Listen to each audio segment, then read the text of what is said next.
UP में पति पत्नी के रिश्ते के इस खौफनाक अंत के बारे में आपको पता चला। यूपी के सीतापुर जिले के थानगांव थाना क्षेत्र के इसरौली गांव में पति पत्नी के रिश्ते का दर्दनाक अंत देखने को मिला।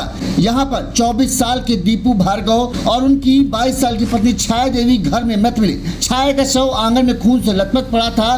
परिवार वालों का आरोप है कि चेहरे पर धारदार हथियार से कई वार कर उसे मौत के घाट उतारा गया था। वहीं दीपू की लाश कमरे में फंदे से झूलती हुई मिली। बताया जा रहा है कि दीपू और छाया की शादी 9 मई 2025 को हुई थी, लेकिन शादी के बाद से ही दोनों के बीच में मायके आने जाने को लेकर विवाद चलता था। छाया करीब 11 महीने से मायके में रह रही थी और पंचायत के बाद 19 मई को ससुराल लौटी। गांव के लोगों का कहना है कि दीपू को पत्नी पर शक था, क्योंकि करीब 1 साल बाद ससुराल से लौटने पर छाया 4 महीने की गर्भवती थी। इसी बात को लेकर दोनों के बीच तनाव बढ़ गया और दीपू का गुस्सा 7वें आसमान पर पहुंच गया। माना यह जा रहा है कि दीपू ने ही गुस्से में आकर बुधवार की रात को छाया की बड़ी बेदर्दी से गड़ासे से काटकर हत्या कर दी।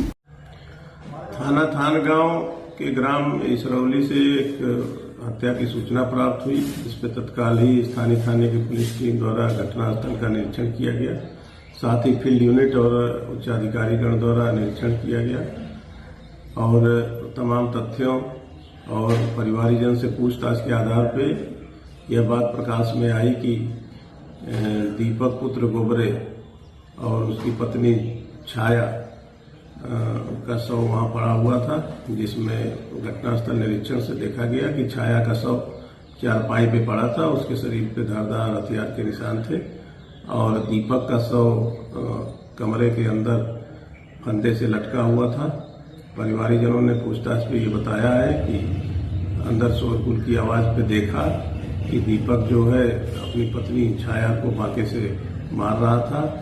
वो शोर मचाने के लिए और अपने देवर को बुलाने के लिए गांव में चली गई, तो उस बीच लौट के आई तो देखा कि शव इस दिशा में पड़ा हुआ है। इसमें अन्य बिंदुओं पे भी जांच पड़ताल की जा रही है।